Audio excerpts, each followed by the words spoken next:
Hello there. Welcome to Star Wars Timeline. Today I'm reviewing the third episode of the Kenobi show. As always, guys, this is a full-on spoiler review. If you didn't watch the episode, please turn away now. You have been warned. A lot of stuff happens here, so this is my full review. And as always, guys, I really appreciate the kind comments, the support for my channel. If you enjoy my videos, please consider liking, subscribe to the channel so you don't miss all the future content. What happens in this episode? So we continue the storyline from episode 2, and now Kenobi and young Leia are on this escaped ship, right? This automated transport, and they're going to their next destination. And obviously in the previous episode, we had the grand revelation. Not only the audience, but Kenobi himself realizes who Darth Vader is. This is actually Anakin. His former student has not died on Mustafar. He's alive, and he has become this grand villain. And it's very nice and very brooding, and I understand where Ewan McGregor and the runners of the show, Deborah Chow, were saying that this is a character study, and this is a very dark story. It's heartbreaking, right? Because Revenge of the Sith is arguably the darkest of all Star Wars films, and we see a lot of repercussions here, something that I wanted to see for a long time, something that fans of the John Jackson Miller novel, Kenobi, which came out in 2013, also deals with those kind of issues, and I'm happy to see it here. So the episode starts, and I really like how Kenobi is meditating. He's a very different Kenobi from what we see in the prequels. He's very cynical. He's not trusting anybody, and he feels lonely. He's calling out to his master Qui-Gon, like he needs to situate himself. He feels off-center spiritually, like he's broken down man. We obviously saw a little bit of that in the first 2 episodes, but we see his reaction and interaction with other people, like Lars Owen. But here now, it's more of an internal dialogue, and I really like that scene. I appreciate that they're going inside of the mind of this character that we all know and giving us this new facet of him. Meanwhile, we're back to the Fortress Inquisitorum that we see in the Jedi Fallen Order video game. Once again, badass location. I really love it a lot. And what happens there, we continue on with this trend where the Inquisitors are bickering amongst themselves, which is basically what the dark side users do. They fight each other, they always vie for power, and always try to replace somebody in order to please their master. And this is what Third Sister is doing. She is trying to get into Vader's best graces and say like, no, these all other Inquisitors are not up to par to me. I have a grand ambition, I'll be the next big thing. I like that about her. I like that idea that they're always constantly fighting. It's something that we see a lot of in the Star Wars Bane trilogy, right? With Bane and his student Zana, that they actually foster and stimulate this kind of behavior among Sith Lords. That's what they do. You're supposed to overcome your master at one point and actually kill him. Now we're back to Kenobi and Leia, and they land at this new location called Mapuzo. And once again, yeah, this is a desert world, but it feels quite different. It almost feels like Sonora Desert or something like, the southern parts of the United States or even Mexico. And I really like it. I don't know why. Something there just works. It gives me, as a fan of the original Star Wars trilogy, which I grew up with in the 80s, it gives me those frontier world vibes. But there is more to it. Actually, Kenobi tells little Leia what happens here. This place was not like this all the time. That once before it used to be a prosperous place, and what actually changed the entire landscape is Empire coming in and just devastating their natural habitat, and just for the sake of mining it. I also really like that factor a lot, because we're not just thrown into another sandy desert planet. There's context behind it. We see firsthand as audience what the Empire is doing, that they're not good guys, and there is no illusion about it. And what I really liked there is that Kenobi tells her, look, you don't trust people, you don't talk a lot, because we don't know who we come across. And of course, that little tidbit is going to be important for this episode. I love how they disguise themselves as Luma and her father, Orden. Guys, every second of Vivian Lyra Blair that I see portraying Leia, I fall in love with this little girl more and more. She's just so adorable. She channels Leia so well. And in this particular episode, there are more scenes with her where she's very sober.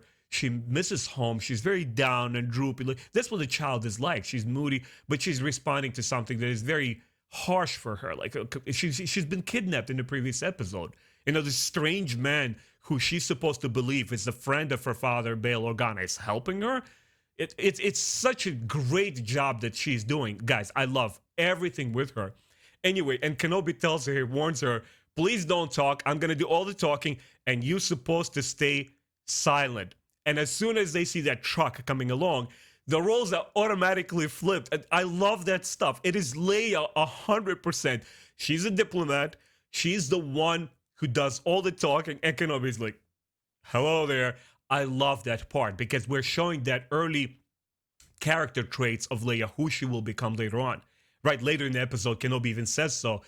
One day she will become a great fighter. I love that part. Anyway, they get on this truck, and I, as a viewer, I'm not entirely sold. Who is this guy? Some average Joe farmer or a miner, and he's like driving them. Oh, the Empire is kind of good guys. Nobody minds a little bit of order here and there. Maybe his trust in the Empire is innocent, but what happens later, Freck is not really a good guy, right? The alien, the driver. Because first, he gets these stormtroopers on the truck. He's like, oh, don't worry, we'll just pick them up. I'm like, oh, all right, I don't trust him already. Because if he understood anything about these two people trying to get to their destination, he would have drove them there. Anyway, these stormtroopers get on board, and I really like that scene because I don't believe we have ever seen regular stormtroopers having this kind of an exchange and talking. In a way, they're a little bit humanized, I guess, like talking, they're interrogating Kenobi. Well, you make sure you stay out of trouble. Wait, what did you say? You called your daughter Luma, and then you calling her Leia now? What's going on here? And Kenobi didn't have to use his Jedi mind tricks to convince them that, look, I'm just broken over my late wife's death, and it's just hard for me. And the stormtrooper relates to that, and he lets that go. I really like that scene. It adds a little bit of touch that there are people behind these masks. And maybe a lot of them are just following orders because they all fall in line and they believe what their emperor has pitched to them, that the Empire is going to be all good and righteous. That's what they're following. They believe that they're doing the right things, just like a lot of German soldiers were following the higher command in World War II and believing that they were doing the right thing. Now, is it justifiable? Of course not. But there's a human component to it. It's easy to kind of disregard the fact that people could be led astray. An intelligent and prosperous country like Germany could have has been led astray by somebody who convinced them that this is the right path. I like that a lot. And once they get to the checkpoint, we now see the Imperial droid, the probe that the Inquisitor sent from their fortress. I was kind of iffy about it because I always imagined those probe droids, they are not hyperspace capable. They actually are launched from the Imperial ships, cruisers, as we see in Empire Strikes Back, and only then they arrive at Hoth's system. But anyway, it's just a minor gripe. I'm like, whatever, all right. If they just travel on there, who cares? It's just a probe droid. And the moment one of those guys shows up, we know trouble is about to start. Kenobi understands that his face scan is going to be read, and they're going to recognize him. And I'm sitting there as an original Star Wars fan, like, with a deja vu of The Empire Strikes Back. I'm like, oh man, this is really cool. Those droids spell trouble. Nothing good is going to come out of it. Of course, all hell breaks loose. Once again, we see Kenobi doing martial arts, and I'm digging that a lot. That he's not using his lightsaber. We see this Jedi training that he has been prepared. Even though that he's much older, even though he doesn't use the Force as much, he's still able to overcome and just outgun all of these stormtroopers. The fight was pretty cool. And then, of course, more stormtroopers arrive. Oh, by the way, before we get there, I love how that one stormtrooper fell from the tower and that fence just sliced him in two because it's basically a laser. I'm like, oh, wow, this is pretty great. This is pretty dope. I like that. But anyway, when the next stormtroopers arrive, I'm like, oh, my God. All right, now there's a Imperial officer or commander, something like that. They just upped the ante right there. And just right there, the actress Indira Verma, who we know from the Game of Thrones, she flips the script. She becomes a good guy. She kills the stormtroopers. She's like, I'm your contact here on this planet. You haven't been lied to. Remember that con artist Jedi from the previous episode? He was actually accurate. And my reading of him was correct. That, he got to the bottom of this social tier and he has to fend for himself and lie to people, but he didn't lie to Kenobi and Leia. He actually provided them with legit escape route. And she tells him, look, come with me, come to the safety. And they come to this Jedi safe house. And I absolutely adore the Quinlan Vos name drop, where this character, this former Imperial, tells him, look, we have Jedi safe houses like this around the galaxy. You know, not everybody follows the Empire, and we try to help a little bit. And Kenobi's looking through these different notes on the wall, and he says, Quinlan Vos was here? And she's like, yeah. He comes over and he helps from time to time. Guys, you don't understand the feels that I got from this. The Kefar culture, Quinlan Vos, his psychometric abilities. Oh, man, there's just so many memories flooded there. And it didn't feel like just a cheap name drop. Like, oh, by the way, just an Easter egg for fans. No, it's building that larger world that the Jedi are finding help amongst regular people out there. And Quinlan Vos is doing the right thing. And he is finding these Jedi Force sensitives, and he's trying to take them to safety. And I really enjoyed the Loader Droid. That brings me to the original Star Wars trilogy once again, when C-3PO has been picked up by the Jawas, and they take them on this transport. Remember all those funny little droids that are in there? This is what this new Loader Droid reminded me of. I love the fact that he's not talking. For a second, I thought, okay, it looks like a fully a prop design. He doesn't look CGI. It's probably a costumed person in there. What if there's actually a real person in this droid, and he's just pretending there, but he's really being a sentinel for this Jedi safe house, and he's just playing his part there to make sure the Kenobi and Leia are safe. He was really cool. And of course, now Kenobi, just when they're about to escape through the tunnels, Kenobi's completely uprooted. And he starts spazzing out. I'm like, oh, hold on a second. What's going on? I know what is happening. This is the moment. It's coming. And of course, Vader and the Inquisitors arrive. And this has made it my favorite episode up to date. And it's not just Vader's presence. In general, I felt that this episode built that tension the most effectively, far better than the previous episodes. And when Vader arrives, first thing that I absolutely love about this version of Vader, not only the great James Earl Jones is back, he sounds exactly the way he sounded in the original trilogy. It's something that we don't see in any kind of material, anywhere where Vader is portrayed. Even in Rogue One, I don't know, something about the voice made him look aged and not in sync with the Vader that we know. Here, I was blown away. I had to pause for a second and go back and listen to those parts where Vader talks. I'm like, oh my God, the job that they did on the voice acting, that is phenomenal. And when he arrives, and all of these villagers, they're kneeling down, all these poor innocent miners, and he starts doing there, I'm thinking for a second, is he trying to bait Kenobi? Is he sensing a Jedi, maybe not necessarily Kenobi, and he's just baiting him? It's like, hey, come out wherever you are, and I'm going to start killing these innocent villagers. But that's not what he's doing. What he's doing is so much in character with broken and twisted Anakin, because we saw him killing younglings before. He's killing Force sensitives.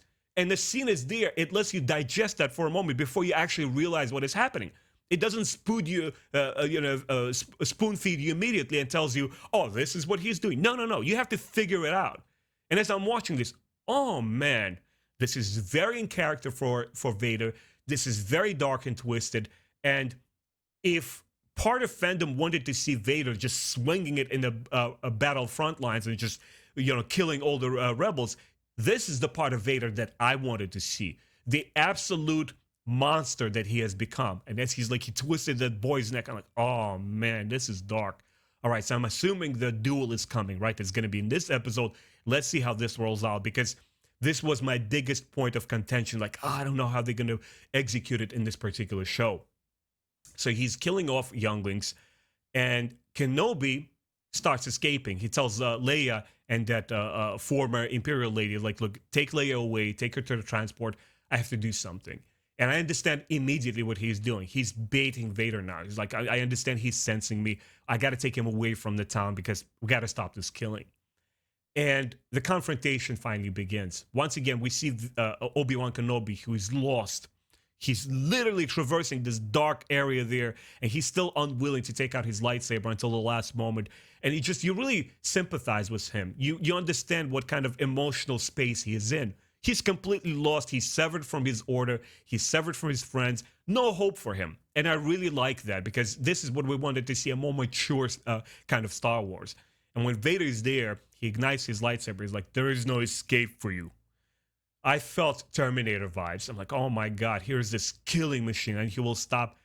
Nothing will stop him to get to Kenobi and, and kill him, his former master, because so much anger and aggression there. And when the fight itself happens, I have a bittersweet reaction to it. I didn't like the first part to it, where Kenobi is just kind of like fending off. I don't think, honestly, it was even intentional to build that hype and be an extravagant duel there. That wasn't the point of that scene. I was like, okay, it's kind of there. He's basically, Kenobi is trying to defend himself and escape. He's not trying to combat Vader, right? He's still emotionally so broken and unbalanced that he's not ready for a fight. I'm like, all right, so he kind of fends it off a little bit. That's not the epic duel everybody was looking for. We still have 3 episodes to go. Like, that's fine. That's totally cool. It just was, I guess, a little bit anticlimactic in a sense. Like, okay, that's what it is. But the second part of that face-off blew me away, because what happens next is so unexpected and so powerful, and once again, so much in character what Anakin would do, right? He drops these coals, he ignites them with his lightsaber, and he drags Kenobi's body through it, reminding him of his own torture on Mustafar. This is brilliant stuff. This is what I got to give out to Deborah Chow, to Ewan McGregor as the executive producer on the show. This is the right way to go. Don't explain things to us. Don't spoon feed us every little detail. Let us figure out what Vader is doing in that minor town. Let us figure out why Vader is doing this. And it's obvious, but it's not being like regurgitated for us and spelled out for us. You have to watch the show and understand it, analyze, and figure out why he's doing that. And the torture was just on the money. But once again, remember how I mentioned it was a bittersweet experience to me? Because what happens after that is, if Vader is really after Kenobi, then how do you lose sight of him? Kenobi is wounded.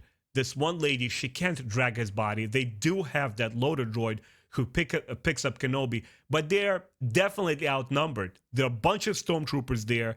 There's Vader, who is able to find Kenobi in darkness and kind of like outmaneuver him. How did Kenobi and the woman and the droid escape? Now, the next scene, they're like in the safe space. Guys, once again, I think it's a minor gripe with it. I think I'm getting overly detailed, but I'm not gonna lie. I'm not gonna sugarcoat it. It was just a little bit distracting to me. Like, I just felt it would be, make it a little tighter there. Give us a more plausible route of escape, like that Kenobi actually made it out of there. Anyway, this was just one minor nitpick for me. Overall, this episode was really sharp. I enjoyed most of what's there. I loved Leia. I love what the Inquisitors are doing. As far as the third sister goes, once again, something is a little bit off with, I don't want to say her acting. I think she's a talented actress. It's just the way that the character is being treated. I don't feel that gravitas there just a little bit. Again, that's just a minor gripe. I'm still waiting to see what happens with the third sister and how her story is going to conclude in the show. Maybe I will completely change my mind.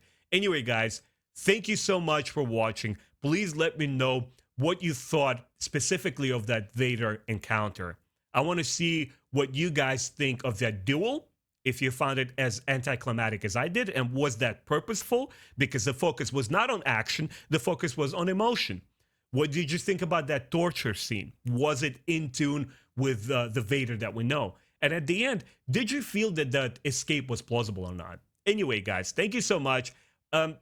Again, to score this episode, a very, very strong 8. 8 out of 10. It's not ideal, it's not perfect, but so what, big deal. I'm enjoying the show overall. I enjoyed the previous 2 episodes with all their minor faults. I enjoyed this one, and I think I'm going to enjoy the conclusion to this show. But you let me know what you think about this, and I'll see you guys next time. Take care.